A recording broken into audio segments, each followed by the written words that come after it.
Почитувани слушатели на македонската радио програма Три пати зет од Мелбурн, ова интервју ќе го направиме вечерва со еден од ветераните во македонското новинарство, Горан Момировски, затоа што не бевме во состојба тоа да го реализираме вчера или утре. Денес ќе го направиме тоа, за да можеме да го имитуваме во утрешната радио програма. Горан, добар ден и добре дојдовте на македонската радио програма и Христос се роди. Истина се роди и поздрав до сите ваши слушатели, сите македонци, каде и да се во светот. Благодариме многу. Вие сте еден од добрите познавачи на политичките состојби во Република Македонија. Јас планирав поинаку да започнам интервјуто, меѓутоа во Македонија се случуваат такви вести, излегуваат секојдневно или два пати, три пати шокантни вести, особено сега оваа последната што беше со македонската навигација и влегување на бандите таму. За мене се банди, не знам за вас, мислам јас зборувам за мене. Прашањето му е бандите на учака кои влегоа во кулата за контрола на авионите. Тоа е еден настан кој досега во историјата чинам дека не е забележан. Како тоа се стори и зошто се стори тоа, па понатаму ќе продолжиме со уште едно-две прашања околу тоа. Да видам искрен се конкретните директни причини зошто влегла групата, добре нарекувате вие бандата од осумина луѓе, групата насилници во македонски навигации, во местото каде што се врши контрола на македонското небо и дел од европското небо, тоа што тоа е меѓу себе поврзано. Не ги знам точните причини, меѓутоа може да анализираме, може да предпоставиме што се случувало во позадина. Официјално беше кажано дека во страна на синдикатот на македонската навигација дека всушност групата членови на ДУИ влегле во МНАВ, во контролната кула практично, за да се пресметаат со луѓе албанци, контролори на летање кои што се приклучиле кон синдикатот на МНАВ и кои што најавија дека ќе има штрајк доколку не се надминат проблемите во оваа институција, многу важна институција и многу богата институција во исто време. Како што разбравме деновиве, директорите во оваа институција земале по над 6000 евра плата, исто така и контролите на летање, и тоа да речеме тие заслужено заради тоа што се работи исклучително умни, образовани луѓе кои што се грижат за безбедноста на авиособраќај. Рековме, тоа се причините влегле екипата насилници од ДУИ да тепаат луѓе, практично албанци конкретно, кои што не се согласувале со начинот на кој што ДУИ ги решава работите таму, а начинот го знаеме од предходно, вработување на луѓе кои што не поминале ни елементарни писмени или други видови на тестови за да можат да бидат контролори на летање. И подоцна приказата голем дел од вас ја знаат, осуми навлегуваат натре, тепаат, прекршуваат 3 бариери на безбедност, нешто што досега не е видено, и ја загрозуваат не само безбедноста на македонското небо, туку и небото над Европа, над овој дел на Европа, каде што се обраќаат дневно стотици авиони. Во моментот кога луѓето на ДУИ влегуваат да тепаат натре, во Скопје слетуваат 2 авиони, а во воздух се над 25 авиони. Мисля, че дека 28 авиони се над македонското небо. Деталите, технички детали помалку се важни. Важно е дека луѓе кои што се од дел од раководството на ДУИ или од структурите на ДУИ си помислиле дека може да влезат во МНАВ, да ги прекршат безбедносните протоколи и процедури и да тепаат луѓе и при тоа да не одговара. Доколку тоа се случи, а како што гледаме, за жал, најверојатно и ќе се случи, тоа значи дека ние во моментов немаме македонска држава, дека не постои државата Република Македонија, или како што тие нарекуваат владата на името на С. Да. Но во исто време добро е тоа што целата македонска јавност се крена и не дозволува да помине ова насилство. И индивидуално човечко насилство, но и политичко насилство. Се уште нема информација додека ја снимаме оваа емисија, дали се сменети директорите во МНАВ, заради тоа што таму лежи критичниот, клучниот проблем, што некои луѓе на ДУИ директори и на СДС, ама не се само на ДУИ, се обиделе да вработуваат луѓе кои што немаат никакви квалификации за работа, која што е многу одговорна и од која што зависат стотици и илјадници животи. Така, еден од поранешните министри, како му беше презимето, Назири? Да, Беким Незир, економија. Да, тој ја отвори вратата, нели, со картичката, тој влегуваше низ сите тие препреки. Јас кога се враќав од Македонија за Австралија во Тајланд, само за да влезам во авионот имаше 7 препреки за проверка на пасошот и проверка на моето тело, нормално да немам нешто со себе си. Добро, тие луѓе вака имаат свест, мислам човечка свест, дали имаат дека вие како што кажавте, тука стануваше збор за 2 авиони кои слетуваја и 30-40 кои беа над македонското небо. Што ако некој од авионите побараше итно слетување на македонскиот аеродром, ете, да кажем, да представиме, се запали мотор или пак мора да слета, нешто се случи. И како Македонија, како држава, ќе го објаснува сега на Европската Унија и на оние предпоставените кои доаѓаат секој ден кај нас и овие што гарантираат влегување на Македонија до 2030 година. Овој, впрочем, еве да го додадам и овој збор, мислам, не можам да го истрпам. Во било која држава ова е чист тероризам. Класичен тероризам. Значи да влезите вие во кулата за контрола, за авионска навигација, за авионите, па тоа е страшно нешто. Не се има случајно во војни вакви работи, ваков потек.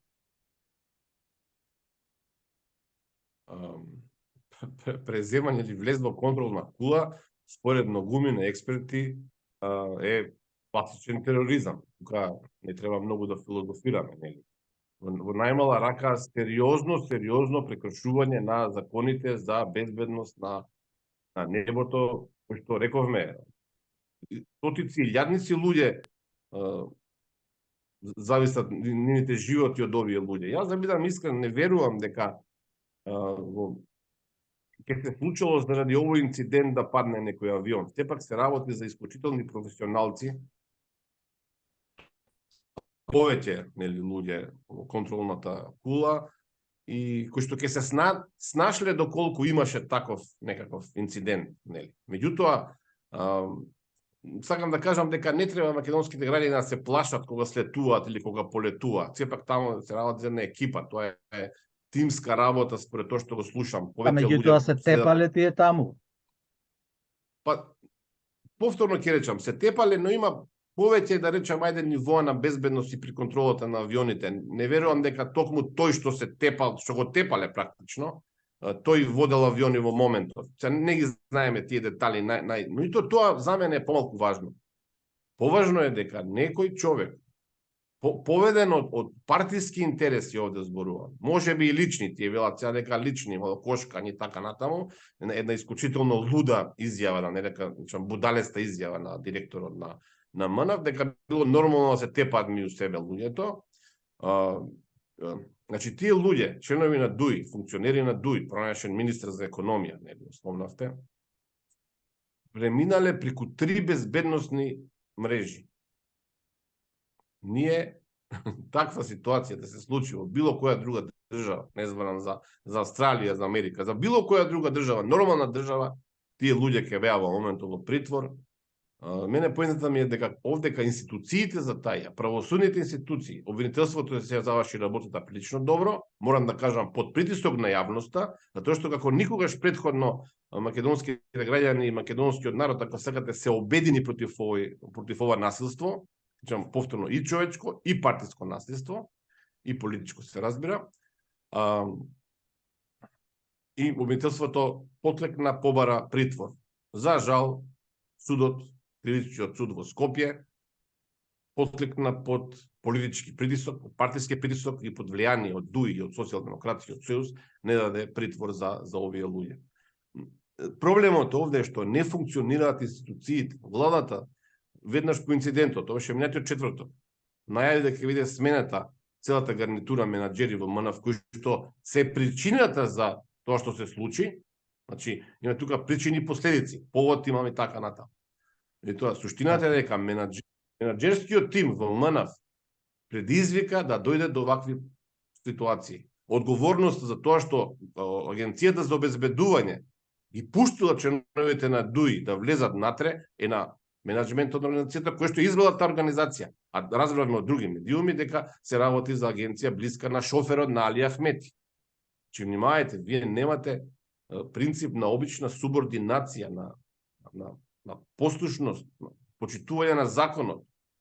Доаѓа партиски член на ДУИ и свесен дека го крши законот, влегува во македонски навигации. Не знам, повторно ќе речам, се работи буривање на македонска државност. Да, вие сега нема да се пресираме, меѓутоа сепак тоа така излегува самото. Горан, одговорот за ова, еве и јас да го дадам како би било во Австралија. Во Мелбурн на секои 30 секунди слетуваат или одлетуваат авиони. Тоа значи, одговорот го даде, мислам, Христијан Мицковски, кој рече или ќе бидат изрешетени, или пак ќе бидат, не можат да се доберат до првата врата, без разлика дали има некој картичка за отворање или нема за отворање. Значи, нема шанса во Мелбурн или во Сиднеј тоа да се случи и во поголемите градови. Замислете, како што рече и Христијан Мицковски, да се случеше тоа во Париз или во Њујорк. Ги сносували Али Ахмети и ДУИ, размислуваа ли тие дека, или еве и ова прашање покрај ова, сакам да ве запрашам. Влегување во кулата може да значи и киднапирање на авион. Членот од законот на ист начин ги третира овие работи. Значи, обвинителството заради тоа што побара притвор, на ист начин представува загрозување на безбедноста на македонското небо. Јас не би зборувал за Али Ахмети и за Ковачевски, се работи за политички личности, ДУИ и СДСМ што имаат своји, нели, тесно партиски интереси, да си вработат луѓе што ќе земаат по 6.000 евра плата, дали тие луѓе посна ги враќаат тие пари во партијата или не, помалку важно, тоа е нешто што сме го гледали претходно, нели? Овдека проблемот е во тоа што институциите кои што мораат да бидат независни, Агенцијата за цивилна воздушна пловидба, таму е директор човек на СДС, пронешиот пратеник Тунтев од Охрид, вели дека немало загрозување на безбедноста на небото. Извинете, ама јас и да е во право Тунтев, јас претходно реков дека не верувам дека ќе паднал некој авион, но закана за безбедноста имала. И проблем е што Тунтев сега, заради партиски причини, не заради професионални причини, вели дека немало закана. Ама по обид за убиство се суди како убиство. Меѓу другото, да, заканата е доволна работа. Не морало да падне авион. Но Тунтев сака да се обезбеди себе си, затоа што знае дека ДУИ може да стави вето на неговата позиција, каде што тој зема сигурно 5-6.000 евра плата и ги брани насилниците од ДУИ. Тоа е проблемот. Тој најавува дека ќе има, нели, контролни механизми затоа што таму, знаете како, МНФ е практично под Агенцијата за цивилно воздухопловство. И сега каде е уште поголем скандал, што прв пат го кажувам, ова никој не го знае. Сите луѓе во Агенцијата за цивилно воздухопловство кои што треба да вршат надзор на работата на МНФ се луѓе на ДУИ. на сите три позиции. Некои од нив се дури роднини на луѓето од МНФ кои треба да им вршат надзор. И ние како да очекуваме дека ќе има одговорност за оваа ситуација, затоа што Агенција за цивилно воздухопловство, кај што реков, директор е човек на СДС, на пранешиот патеник Тунтев, вели дека немало закана за безбедност. И тоа е сериозен проблем. Гледајќи за себе да се спаси Тунтев, тој сега создава контекст за луѓето кои што насилниците кои што влегоа во МНФ да не бидат осудени. Јас мислам, сигурен сум дека ова не може да помене вака. Можеби, во моментов луѓето сега се на слобода, не се притворени, се надеваат дека нема да бидат казнети, меѓутоа ова работа нема да заврши вака. Убеден сум дека на крајот ќе има одговорност за оваа ситуација. Сметате дека ќе реагираат Европската унија, Соединетите американски држави? Не, јас не се надевам на никаква помош од гледаме дека тие молчат, имаше само прием од страна на Европската унија, на шефот на синдикатот на вработени тамо, што е, морам да признам, добар чекор, поддршка за луѓето кои што се побунија против беззаконието. Меѓутоа јас сум убеден дека по 8 мај, по изборите во Македонија, ќе дојде нова власт која што ќе расчисти оваа работа и сите останати работи каде што бевме сведоци како Ќе не би беше. Да, за изборите имам посебно прашање. Меѓутоа, кога сме овде кај тероризмот, ние имаме 40-50 македонци кои се осудени на 200 години затвор за тероризам. Можеме ли да направиме споредба 27 април со ова сега што се случи? Тој тероризам и овој тероризам сегашниот. Добро, и вие иронично кажувате тоа, апсолутно луѓето осудени за 27 април не се терористи. Тука не треба да се објаснуваме никому дека тама не се работи за тероризам, се работи за луѓе кои што едноставно не можеа веќе да издржат да гледаат како нивната држава се гази и како некој се обидува да создаде услови за тоа што подоцна се случи. Терористи беа тие кои што го направија контекстот за 27 април. Морам тука да бидам искрен дека дел од поранешната влада на ВМРО-ДПМН направи тука сериозни грешки. Дел од луѓето на Сашо Мјалков и Никола Груевски кои што учествуваа во таа карма каша, меѓутоа луѓето кои што во моментов лежат по македонските затвори апсолутно не можат да бидат квалификувани како терористи и тоа им е јасно на сите. Па дури на претседателот Пендаровски, тој кажа пред известен период дека тие луѓе не се терористи. И затоа не би го споредувал тој случај со овој случај сега, за тоа што овде имате вие конкретни чекори кои што можеле да доведат до смрт на илјадници луѓе. Рековме, 2 авиони слетувале во моментот, двата сигурно по над 200 патници, можеле да, теоретски зборувам сега, можеле да паднат и со тоа да се изгубат сериозни животи. Во македонскиот парламент на 27 април немаше загинати луѓе, имаше повредени, да, но немаше загинати луѓе. И затоа јас не би го споредувал тој инцидент со овој инцидент. Овде не се работи за луѓе кои што сега сакаат Македонија заради тоа влегле во некаква институција, туку се работи за луѓе кои што влегле тамо да извршат некакви лични или партиски задачи со попад на насилство. На 27 април сосема поинаква беше ситуација тамо. Се работеше колку и да дел од тие луѓе, јас ги наоѓам лично криви што употребувале физичко насилство, сепак далеку од тоа е дека се работи за било каков тероризам. Да, меѓутоа Вилма Русковска кај вас мислам дека рече воопшто нема грижа на совеста. Па, знаете како, мене честопати ме обвинуваат за овој интервју со Вилма Русковска, тоа што таа нема грижа на совест е нејзин личен проблем. Апсолутно. Тоа е проблем тие кои што учествувале во таа ситуација. Јас сум убеден дека сите тие имаат грижа на совест и сите тие ќе одговараат, ако ништо друго, пред правдата на Бога.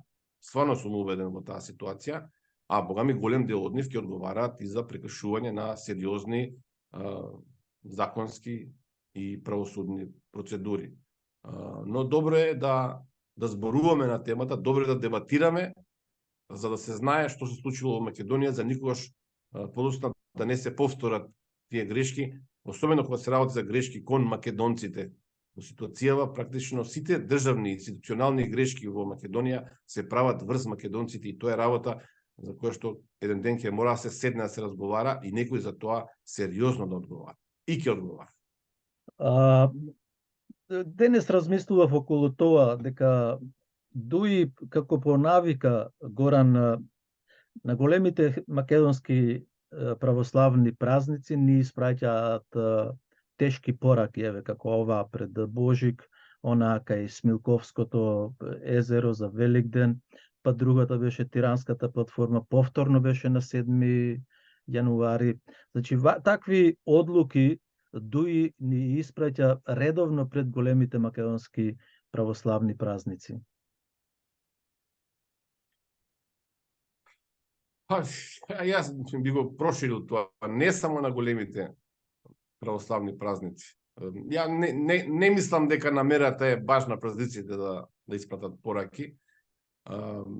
Се работи за општо загрозување на македонскиот систем на владење на правото, rule of law, што го викате вие, нели, во Австралија, секој ден, без разлика дали е празник или делник.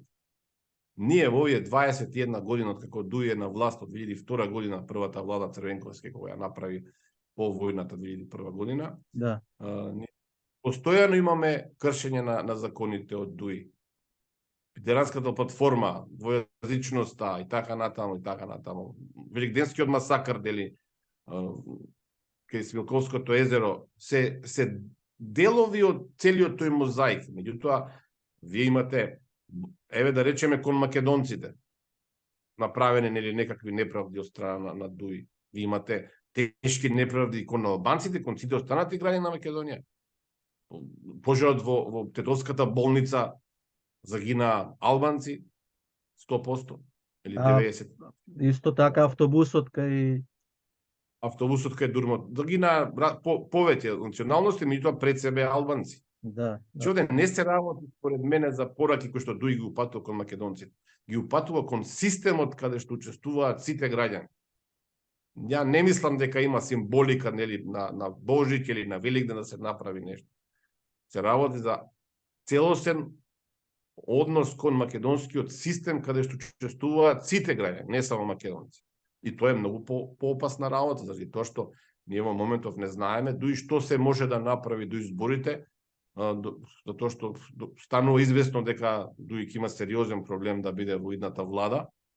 Иако јас го кажав тој претходно, не го исклучувам дека теоретски може да влезе во идната влада, многу мина и од власта и од левица ме нападна, затоа што го зборувам, меѓутоа тоа е реалноста. Доколку Дуи освои 22 пратеника, албанската така наречена опозиција освои 4 пратеника, тогаш ќе морате да ги внесете Дуи во владата. Ова е работа која што е контроверзна во Македонија, многу ја не согласуваат, тоа е реалноста. Суштината е тука, во ВМРО ДПМН кој што ќе прави таа влада. Дали ќе се согласи на истите принципи на кои што функционира Дуи, или ќе им се каже јасно и гласно до каде е црвената линија.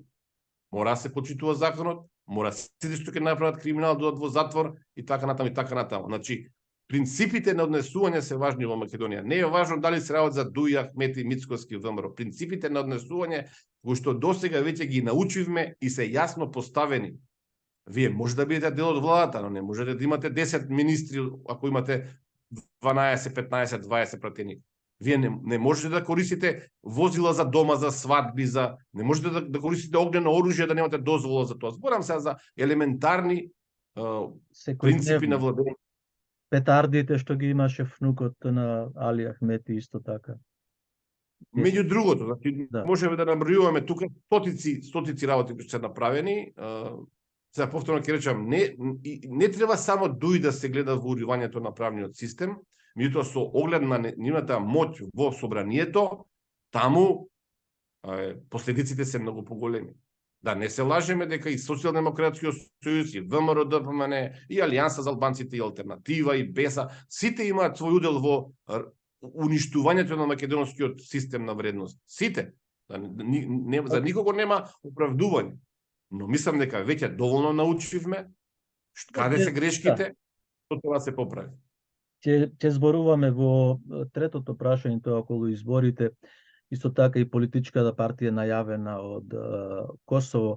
Меѓутоа сега ме интересира работата на МВР, исто така за првиот случај и ме интересира работата на МВР за убиството на младата Вања, исто така за убиството на фризерот Панче. Зошто МВР молчеше толку денови, кога Скопје беше најбезбедниот град во Европа?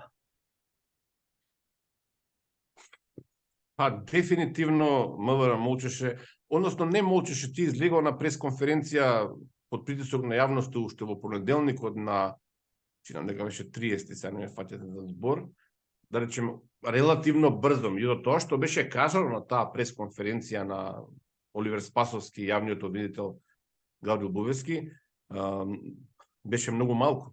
А тоа што беше кажано беа чисти глупости, импровизации, работи кои што апсолутно не стоја. Тие се обидува со ефтин пиар да добијат поени, направија пресконференција и кога беше фатен Палевски, а не одговорија на суштинските прашања. Јас сум еден од тие кои што од да речем самиот почеток на оваа трагедија семејна па и национална тврди дека ВМРО можеше да ја спречи смртта на малата Вања. На Панче Жежовски објективно не, меѓутоа на малата Вања можеше да ја спречи смртта. И тука е... Да, ти впрочем излезе со едно многу емоционална порака до Оливер Спасовски и до МВР. Да. Дел од тие работи во пораката ги објавив, дел од тие работи не ги објавив, меѓутоа за среќа ги објави и други медиуми. Суштината беше во тоа што во моментите кога јас задавав таа порака, беше јасно дека луѓето, групата на Љупчо Палевски 3 дена предходно биле пред зградата на малата Вања и најверојатно се обиделе тогаш да ја киднапираат. Значи во петок на 27 се извинувам. Значи јас тогаш ги поседував дел од фотографиите и видеата од кои што се гледа дека тие кружат околу зградата на малата Вања. Сега да не должиме повторно, гледачите знаат многу детали. Не знаат овде во Австралија нашите, сепак се интересираат како можеше да се направи толкав, мислам зошто така да потфрли. Имаат ли со ние се прашуваме ти, еве сега дел од моите слушатели и оние кои не следат на Facebook и на YouTube велат дека Палевски не е виновен, Палчо. Дека му го направија, тој ќе победеше десна, неговата политичка партија ќе победеше сега на изборите на 8 мај. Да ми простите сега, ама ова се чисти глупости. Па не знам, јас ви кажувам тоа што... Јас ви го кажувам мојот став. Ова се чисти глупости. Прво, партијата десна нема никакво, апсолутно никакво значење. Палевски го политичар немаше никакво значење, па тој е во политиката 20 години. Тој не можеше да ја регистрира политичката партија. Тоа се глупости. Дека Палевски е виновен за оваа ситуација, немаме дилема. Тука јас барем лично немам дилема. Со сета презумпција на невиност, зошто избега човекот? Тоа што беше невин, па ќе го намести, а не. Значи, проблемот е во тоа што се разбира ќе треба да почекаме судот да донесе финална одлука, меѓутоа тоа што го гледаме, неговата вина ќе биде многу тешко. Нормално почитуваме презумпција на невиност, не е осуден, нема пресуда, нема ништо. Сепак зборуваме за институцијата МВР, Министерство за внатрешни работи. За нив, мене ме интересира за Оливер Спасовски. Нас спасите така можат да не испотепаат. Нас спасите можат како што влегува во кулата за навигација. Пасите, мислам, не се чувствуваме сигурни. Значи, за тие што не го следеле, може би предметот накратко. На 22 во Велес се убиен Панче Жежовски. Човек кој што бил во контакт со групата на Палевски. Неговото возило е Горан Гласов. Да. Дали се слушаме се уште? Да, сега може, да. Возилото е одземено, направен е разговор со семејството на Панче Жежовски и од СВР Велес поднесуваат телеграма до сите на 24-ти, мислам дека е тоа, до сите инстанции во МВР дека се бара тоа возило на исчезнат човек. Тогаш се уште не се знае дека е убиен Панче Жижовски. Од 24 до 27, кога во Скопје се подготвуваат принципите на безбедно за доаѓање на 57 шефови на делегации, на членки на ОПСЕ, каде што доаѓа американскиот државен секретар, рускиот министер за надворешни работи, значи Блинкен, Лавров доаѓаат во Скопје. Скопје е под апсолутна безбедносна контрола. Овие луѓе на Палевски групата се возат со возилото на Панче Жижовски и со тоа возило ја киднапираат малата Вања.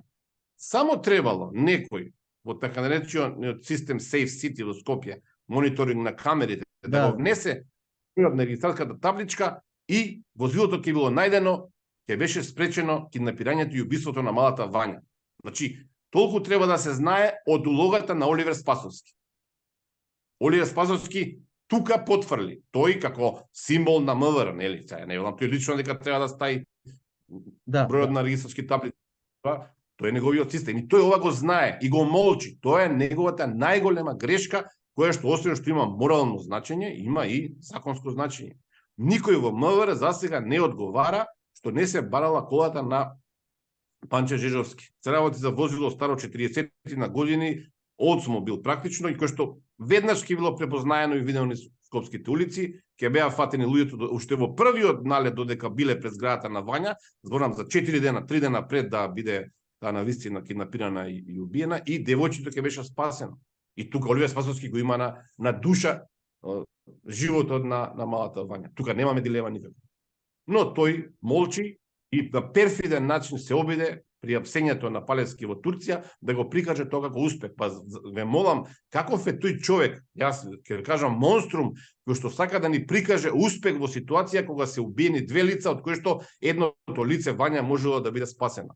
Јас навистина не можам да разберам и сега слушаме Оливер Спасовски сакал да биде кандидат за председател, сакал да биде лидер на СДСМ, па каква е таа политичка или партиска кариера на лидер на партија кога вие зад себе имате убиство на девојче кое што можело да биде спасен. Но тоа е прашање на совест, с кое што за жал ја нема најголем дел од македонските политичари.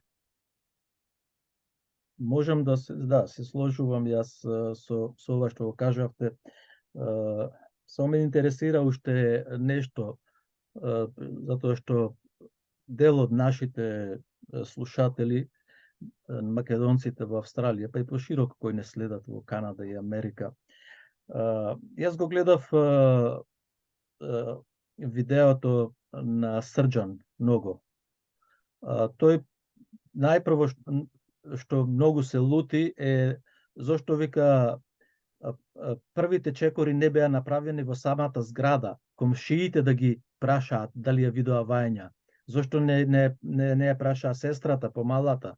Зошто тие што и камерите тука го лоцира тој, не знам дали ќе се сложите со него, со тој што дава изјава за убиството на и реакцијата на МВР. Мислам дека тој го обвинува Оливер Спасовски и МВР како институција.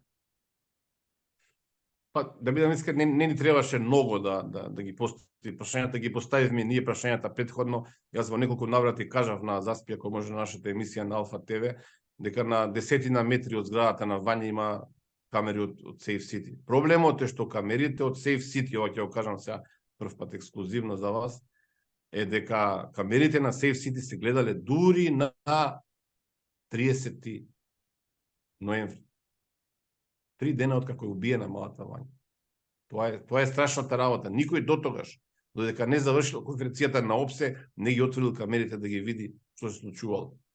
Тоа е вториот проблем. Затоа вие бевте, затоа Горан беше толку емоционален со барањето.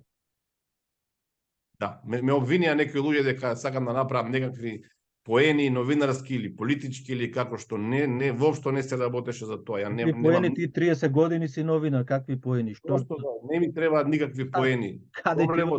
Каде ќе одиш повеќе од тоа, какви поени?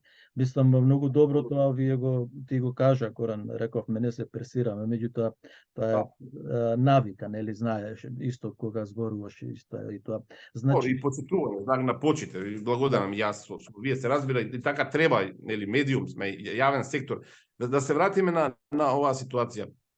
Кому требаат поени кога ќе загине некој, а не требало да загине, не морало да загине, ако реагирале институциите? Не ми требаат мене поени. Мене ми требаше да реагираше МВР како што треба, согласно законот, и да го спасја животот на малата Вања. Но добро, не, ние сите сме навикнати да... Имам, за овој случај може да зборуваме 2 часа. Како Оливер Спасовски дозволи Палевски да избега од државата, на 30 избегал, кога се уште во Скопје се најголем дел од делегациите од членките на ОПСЕ. Кога границата практично е блиндирана, кога се следи, се гледа. Ја поставив уште една теза на Заспи, ако можеш. да. Што правиме доколку оваа партија десна, што ја спомнавте ви, новите незини, имале други цели и со возилото пренесувале, не знам, експлозив C4 или не знам, ТНТ и сакале да дигнат во воздух некои од делегациите на самитот на ОПСЕ. Оливер Спасовски каква грешка ќе направеше тогаш? Ќе дозволеше со возило на кој што морал да било најдено и ставено во системот, да крене во воздух, не знам, Блинкен или Лавров. Значи, Многу реално сценарио, ако вака делува малку као теорија на не на е заговор. малку, меѓутоа ова сега мене ми наликува на она што се случи со председателот Киро Глигоров и Амито, кој беше пред Бристол. И по други држави можеби користат мерцедеси од најнов тип, најскапи за да направат терористички напади. Во Македонија Ами 8 беше, овде ова возило, но велам на граница на теорија на заговор, меѓутоа реално Оливер Спасовски не го барал ова возило кое што можело да однесе, внимавајте, куќата, односно станот, зградата на малата Вања е на најдобро обезбедуваната улица во светот во тој момент. Улицата Илинденска која што води до Александар Палас хотелот каде што биле сите делегации. Тоа возило можело, ако било полно со експлозив, да дојде за 35 секунди до Александар Палас. Чиста беше улица. И затоа велам, Оливер Спасовски има многу прашања да одговара и тој до 8 мај, до формирање нината влада ќе може да одмори, меѓутоа подоцна ќе мора да даде некои одговори како Палевски избегал, зошто возилото не било најдено, дали МВР му возможило на Палевски да избега во критичниот момент, дали намерно возилото не било барано на Палевски. Па и на ова прашање, дали можеби возилото било планирано да изврши терористички некакви акти. И тоа е легитимно прашање. Апсолутно. Затоа многу работи останаа нејасни, затоа Оливер Спасовски, кога виде дека не само јас, голем дел од моите колеги поставуваат незгодни прашања, тој рече дека веќе нема да зборува. Претходно се обида да добие политички поени, не успеа, го фативме жив и после рече не обвинителството сега нека зборува и веќе никој не збори за овој предмет, кој што исто така е сериозен во обидот да се уништи македонскиот систем на владење на правото. Да, тоа беше првата конференција кога не можеа со Бубевски да состават една просто проширена реченица, нели, ни точка, ни запирка, пак јас читав делови од некои новинари провладини на СДС новинари кои се и многу биле глупи прашањата што прашувале еве вака, што поставувале вакви прашања, како што треба новинарите вашата или нашата должност е да го фатиме жив, нели, ако манипулира со состојбата, со животите на луѓето и така натаму, со државата, угледот и се понатаму. Добро, ајде ќе го оставиме ова тука со Палчо, ќе продолжиме понатаму, изборите се наближуваат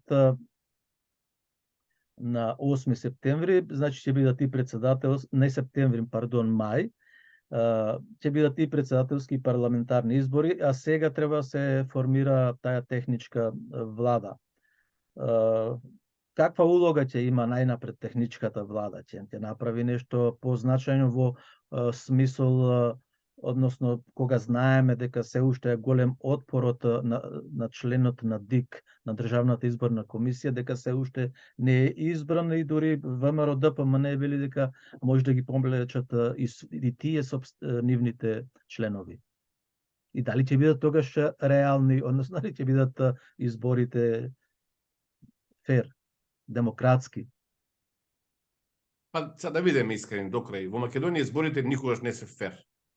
Но мислам дека ВМРО-ДПМНЕ ќе направи грешка доколку се повлече од изборите или доколку нема своји членови во Државната изборна комисија и општинските изборни комисии, каде што ќе нема контрола практично на процесот на гласање. Мислам дека треба да се оди на избори по секоја цена, без разлика нели дали ќе има член од ДИК. Знаете како во ДИК има 7 члена. Да, Овде да. битката е за еден член кој што според законот им следува на партиите на БЕСА практично, кој што сега заедно со нели Алтернатива и партијата Движење за промени Незен Меджити. Власта сака тој член да го даде на Алијанса за албанците, со тоа власта би имала 5 члена наместо да има 4. Значи со односот во ДИК би било 5:2, а во подобрата ситуација за албанската опозиција 4:3 или генерално за опозиција. И тоа ништо не менува, освен тоа што во Државната изборна комисија ќе нема, да речеме, некои привилегии за албанската опозиција, таа ќе има помал капацитет, тамо се работи за пари, нели, за позиции во општинските изборни комисии, нема да може да контролира колку ќе крадат ДУИ и Алијансата за албанците. Но тоа се техникали. Дали се 5:2 или 4:3, за мене не представува никаква разлика. Техничката влада не може да ја промени фактичката состојба на терен, зборам и на анкетите, кои што предвидуваат дека Социјалдемократскиот сојуз ќе доживее, зборам се за една партија СДСМ ќе доживее тежок дебакл, зборуваме за историски најниска поддршка кај граѓаните на една владеачка партија, а и генерално владината коалиција не може ни да се приближи само на ВМРО-ДПМНЕ, не на сите партии во опозицијата. Значи ВМРО-ДПМНЕ сама во однос на СДСМ, ДУИ и Алијанса за албанците, пак е во водство. Тоа значи дека дури да има таква голема коалиција помеѓу СДСМ, ДУИ и Алијанса, тие не можат да останат на власт. Единствен начин е да се обидат да направат некакви мајмунлоци, да речам, на изборите, и затоа мислам дека ВМРО-ДПМНЕ не треба да попушти, треба по секоја цена да оди на изборите за да ги порази. Можеби разликата нема да биде огромна, но сепак ВМРО-ДПМНЕ ќе победи. Во секој случај, зборам, иако според мене ќе биде убедлива, дури и ако има мајмунлоци остана на власт. И затоа оваа техничка влада во суштина нема никаква моќ да смени нешто. Талат Џафери како премиер не е некое големо изненадување, беше претходно спикер на собранието и во времето на ВМРО, и во времето на СДСМ, така што не е ништо. Во времето на ВМРО беше министер за одбрана, не е некаква чудна работа за македонски прилики последниве 10 на 15 години.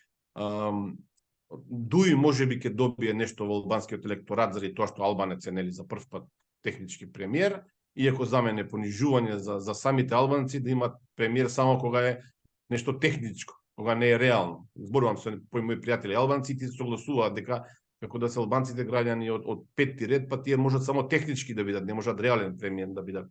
Што сметам дека е проблем што сами треба да си го решат.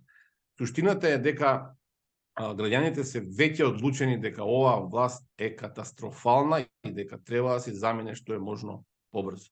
Тоа е суштината и таа реалност не може да ја промени ни техничка влада, ни Талат Џафери, ни ДУИ, никој не може да ја промени. Немаме веќе никаква дилема, дури и од власта признава дека сега е прашање само дали ВМРО-ДПМНЕ ќе мора да оди со ДУИ во некакви преговори, не верам во коалиција, меѓутоа во преговори ќе мора да преговара. И тоа е тоа што ја очекува Македонија околу кандидатот за претседател, најверојатно ќе биде Пендаровски, иако се зборува нели Шекеринска, се зборува и за Оливер Спасовски, Венко Филипче го спомнуваат како кандидати на власта за претседател.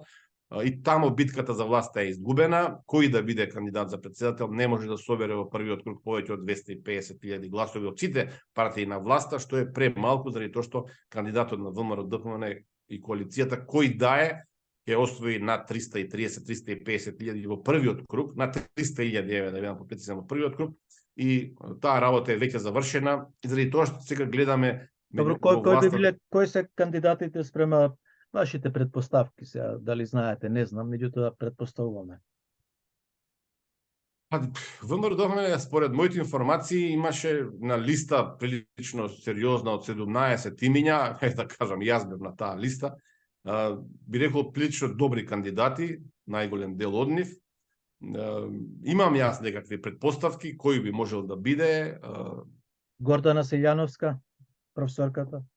Мислам дека таа е еден од најсериозните кандидати и тука диаспората минатиот пат направи една грешка, морам вака директен да бидам, кога не гласаше за неа, заради тоа што со гласовите од диаспората и 2019 година таа можеше да победи.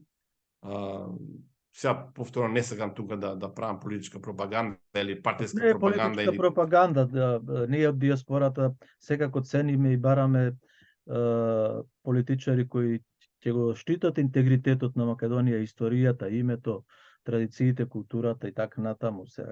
Тука не станува за пропаганда политичка. Да, не кажуваме нели наши ставови. Мислам дека беше направена грешка тогаш меѓу диаспората кога не ја поддржа Гордана Силјановска, затоа што разликата, ако се сеќавате, беше многу мала меѓу Пендаровски и Силјановска и диаспората, доколку со сите капацитети гласаше за неа. Јас се зборувам дека диаспората има капацитет од 50-60 хиljadi гласови. Ние ќе имавме председателка и сега, која што беше против Северна, која што беше против двојазичноста, која што беше и се уште е, нели, против сериозното уривање на достоинството на македонците во Македонија, па и на сите други граѓани. И не велам дека само диаспората е виновна, дефинитивно не, но мислам дека треба понекогаш кога се работи за ситуацијата во Македонија да се слушаат различни гласови, а не да имаме ситуации како на пример за бойкотот за пописот, исто така уште една грешка, морам да признам. Не беше тоа грешка, не сакам да навлегувам во тоа, бидејќи ние имавме договор со ВМРО ДПМН, ќе го прескокниме тоа прашање односно одговорите во диаспората. Не посебно тоа што јас гледам од страна, ВМРО ДПМН е друга работа. Да, кажувам тоа што според мене треба малку повеќе да се слушаат некои гласови. Јас преку вас ќе апелирам пратениците на ВМРО ДПМН и Мицковски и другите ќе мораат да бидат присутни. Впрочем, јас му кажав на Христијан Мицковски на нашата средба дека тој треба да е присутен на македонските радиопрограми или еве на оваа македонска радиопрограма, каде што ќе биде гостин во секоја македонска фамилија. Знаете, луѓето кои ќе го слушаат гласот еднаш, еве како Горан Момировски, тебе те слушаат повеќе пати. И вие самите знаете каков е одговорот на македонците овде спрема Горан Момировски, спрема Алфа. Имате огромна почит.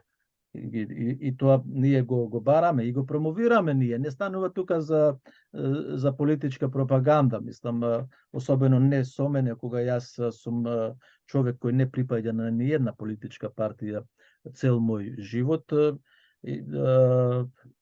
Јас себе уште еднаш пак користам можноста да го упатам тој апел дека не треба да се плашат од интервјуа и од директни прашања кои еве и впрочем и на вас ви ги поставувам тие прашања. Еве следното прашање ќе биде ВМРО ДПМН ќе победи.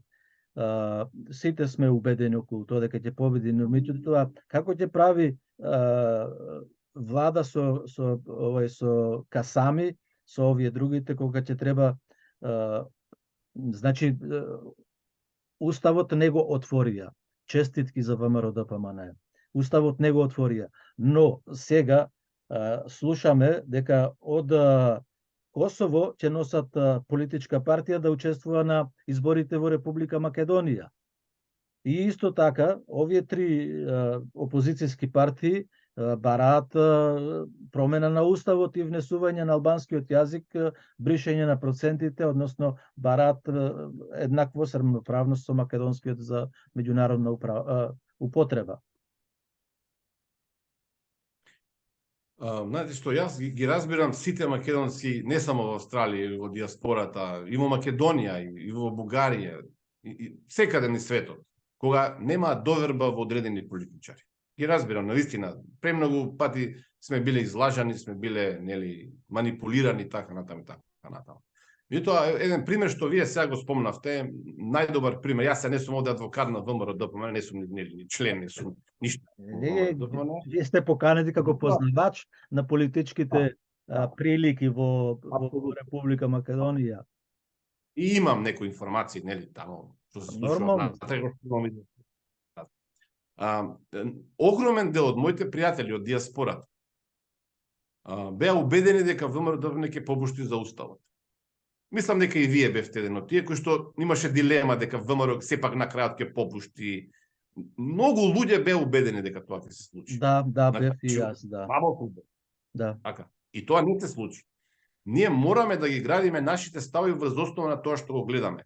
ВМРО-ДПМН не гласаше за промена на името на државата. Да, имаше 8 пратеници за кои што видовме што се случувало, какви закани тортури, колку пари им биле платени, какви позиции, тендери биле ветувани. И тоа ВМРО-ДПМН, ова раководство на ВМРО-ДПМН досега не направи никакво национално предавство. И сега, тргнувајќи од тоа дека не попушти за промена на уставот, а внимавајте, се работи за притисок за кој што јас не сум видел таков притисок во мојата кариера, ако никој друг, дури Никола Груевски во 2015-16 година. И на крајот Мицкоски не попушти. И тоа мора да се почитува, мора да се анализира, да се антиципираат идните чекори. Го спомнувате сега Касами и носење на нели самоопределување од Косово партијата и барање за промена на уставот. И да, легитимно е тие го кажуваат тоа, да. Легитимно е да се постави тоа прашање и треба да се одговори. Јас навистина не знам зошто ВМРО одбива да биде гостин на вашата емисија и многу интересно прашање што треба да се постави дополнително. Меѓутоа, ние мора да му дадеме шанса на победникот на едните избори, кој да биде, најверојатно ќе биде ВМРО-ДПМН, да направи нешто со Македонија. Знаете што, јас сум убеден и разговарам со луѓе од ВМРО-ДПМН, од највисокото раководство, дека Македонија нема да има втора шанса после 8 мај. Ова е последна шанса Македонија да обстане, барем малку налег на таа Македонија што ние ја сакаме и сакаме да биде. Нема друга шанса. Доколку после 8 мај не се формира влада со принципи, со стандарди, ја затоа велам, не е важно дали ќе биде во таа влада без алтернатива, ДУИ, било кој да биде во таа влада. Левица, не знам кој ќе биде. Максим Димитриевски, нели еве се појавува на анкетите. Да. Не е важно. Важно е таа влада да се води од принципи. И јас сум убеден дека доколку во таа влада, кој да влезе во неа, нема принципи. Јас сум убеден дека ВМРО-ДПМН ќе излезе од таа влада и ќе дојде нови избори. Сега го кажувам вака прв пат, но сум го размислувал заради тоа што нема друг начин да се спаси Македонија. Нема друг начин. Ако таа влада почне на ист начин да ги корумпира институциите, да краде, да мести тендери, да прави компромиси за националните прашања како што не треба да прави, таа влада не сме да функционира. ВМРО-ДПМН ќе мора, јас ќе се залагам да излезе од таква влада. Затоа велам, не е битно кој ќе биде во владата, мора да има принципи кои што ќе донесат до опстанок на Македонија. Инаку ќе ја немаме Македонија. Овака делува сега драматично, ќе рече некој нонстоп си ти емотивен, меѓутоа факт е дека ситуацијата е дојдена нож до коска, да. Нож до коска е дојдена и затоа не сакам да верувам дека ќе се направат такви грешки. Са зборувам нели како што беа направени во овие 7-8 години, кои што не донесоа на ова дереже, да никој веќе не почитува да се враќаме на почетокот, нели дека кога сака може да влезе, да изврши тероризам и да не одговара за тоа. И искрено се надевам дека ВМРО-ДПМН ја гледа таа ситуација и дека нема да ги дозволи овие грешки. А луѓето имаат право повторно да се сомнечат, да немаат доверба, да прашуваат, да поставуваат тези, меѓутоа на крајот на краиштата мора да гледаме што е тоа што е единствено позитивно можно за Македонија. Добро, сега да ве запрашам не како новинар, меѓутоа како историчар, постојат овие комисиите за историски со Бугарија и со Грција, нели за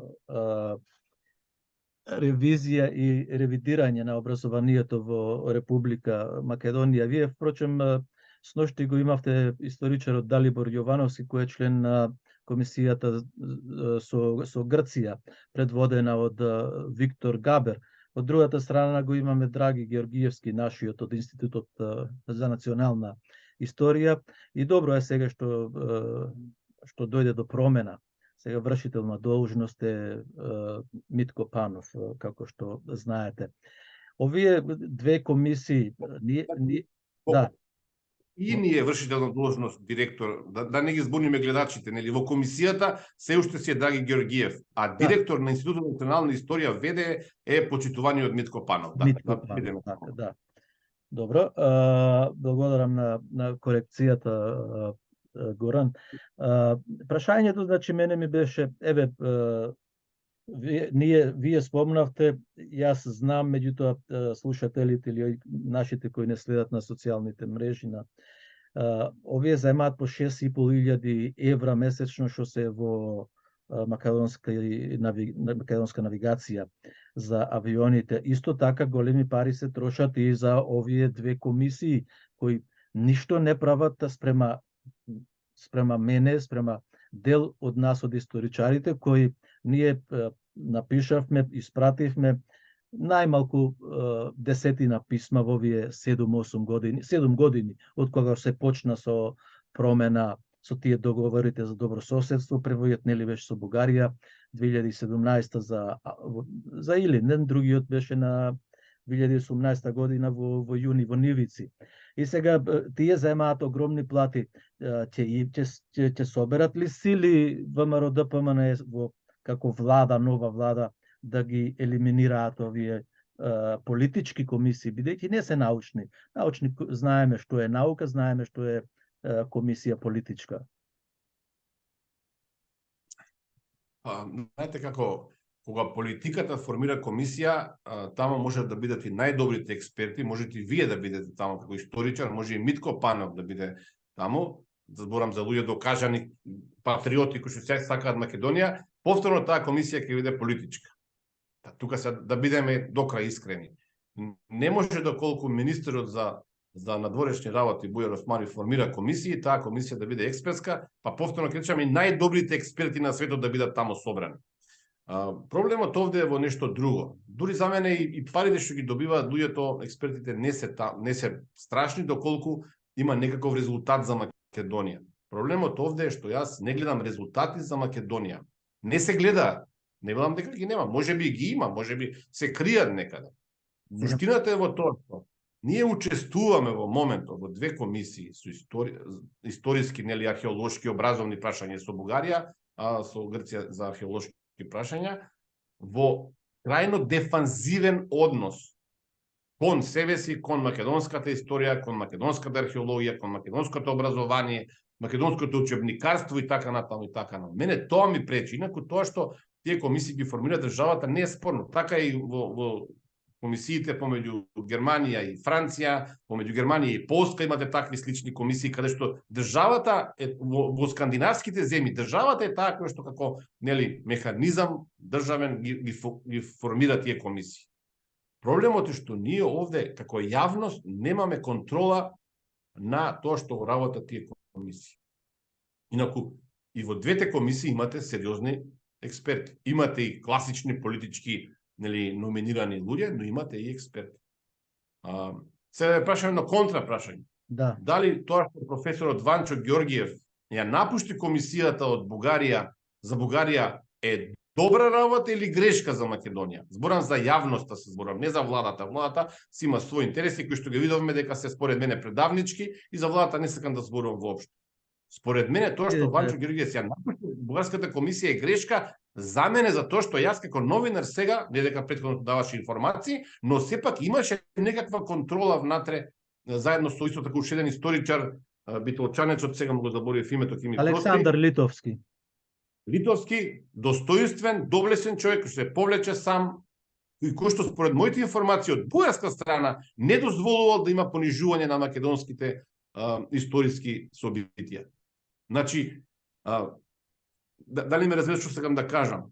Добро е да да се разговара, но да се разговара на принципи на кои што нема да биде дозволена грешка што е штетна за Македонија. Тоа е за мене главниот проблем. Ние во моментов Да. не знаеме. Кај нас, Ова грчката кај нас комисија во науката тоа не поминува тоа, затоа што ние разговараме со години со институтите во Бугарија, со БАН, со Институтот за историја и таму одржуваме и ваму во Македонија одржуваме научни симпозиуми, значи нашиот став е на историчарите дека нема потреба од таква политичка комисија.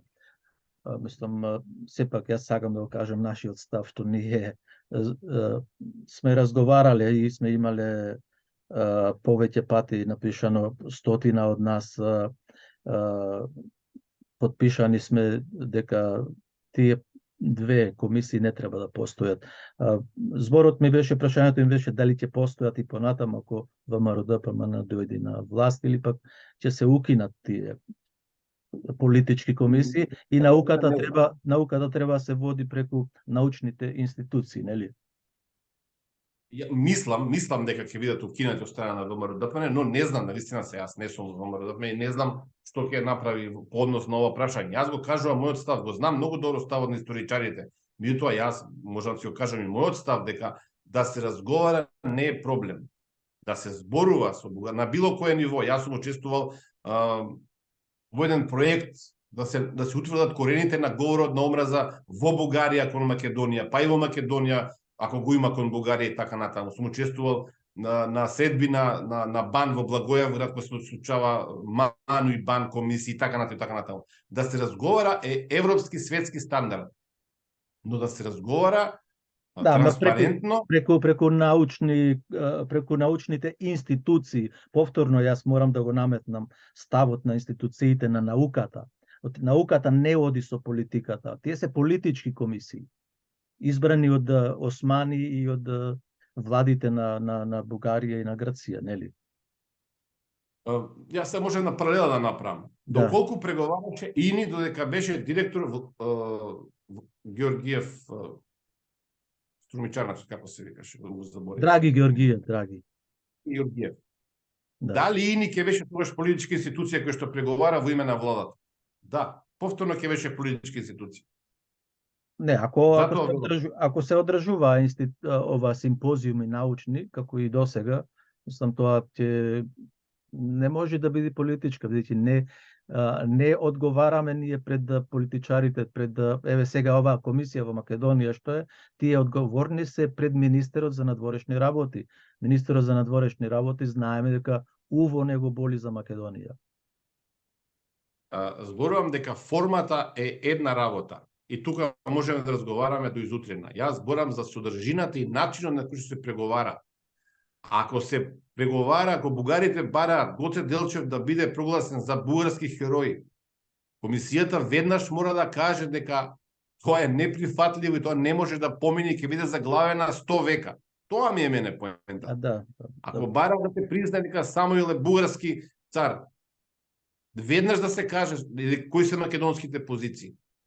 Дека македонската православна или Охридската архиепископија, дека е бугарска црква, мора да се каже веднаш дека тоа е неприфатливо.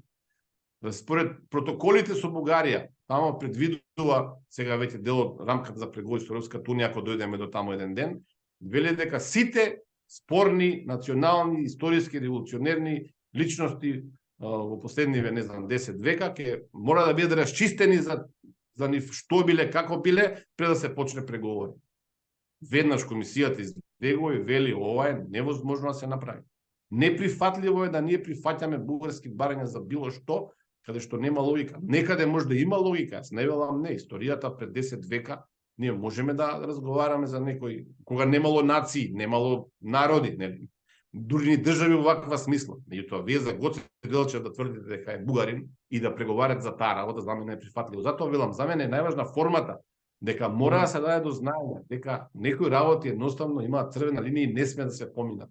А другата работа, која формира комисијата, кој ќе преговара, за мене второстепено важно, но второстепено значи. Добро, ајде да го завршиме интервјуто со Уставот на Република Македонија. ВМРО ДПМН е не потклекна за да се промени преамбулата и да влезат бугарите во Уставот, меѓутоа остави простор дека под диктат на Бугарија не го менуваме Уставот. Значи, ако се некои други дека ќе може да доведе до промена, ќе може ли да ќе има ли промена на Уставот на Република Македонија или ќе останат сепак на своите принципи? Па, би било самоубиствено ВМРО ДПМН да не остане на своите принципи, дека на ваков начин промена на устав не може да се случи. Јас зборувам за себе сега. За мене и сум го кажал ова повеќе пати, да влезат бугарите како дел од некаков друг народ или како нели луѓе кои што живеат во Македонија, ако ги има само 3500 и нешто во Македонија, Да. за мене како принцип не е проблем. Меѓутоа, при влезот во тој устав, доколку се обезбедат и други некакви ситуации за кои што зборува и ВМРО ДПМН, или гаранции, спроведување на одлуки на Судот човекови права во Страсбур за македонците во Бугарија, јас би додал туку и други некои гаранции од страна на бугарската држава, влада, за почитување на македонскиот идентитет, јазик, историја, народ и така натаму, мора да има и одредени гаранции дека влезот на бугарите во уставот не може да се толкува како поделба на македонскиот национален идентитет. Дека бугарите не учествувале во формирањето на македонската држава, туку напротив, учествувале во обидите да се спречи формирање на македонска држава. Да. Значи има една редица прашања кои што ќе морат да бидат расчистени пред тие евентуално да влезат во уставот. Ако Бугарија согласува со тоа, во ред, ако не согласува, селави, сме живи и здрави, нема да се смени уставот никогаш.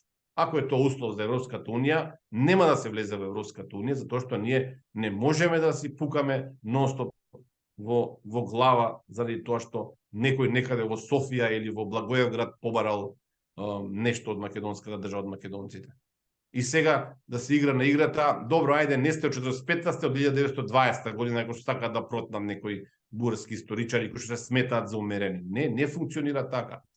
Или ќе не прифатите во тоа европско семејство како што сме македонци по баби, дедови, прабаби, прадедови со векови, или не прифаќате воопшто, тоа што навистина што е смислата вие да влезете некаде, а да го изгубите собствениот и личен и национален и било каков друг. Добро, Горан, јас ви благодарам. Доаѓаме до крајот на нашето интервју. Сметам дека направивме една добра анализа на политичките настани во Република Македонија и уште еднаш ви благодарам за времето и информациите. Благодарам. И поздрав до сите македонци што не слушаат, до сите македонци каде и да се на земјината топка. Живи здрави сите за многу години празниците. За многу години.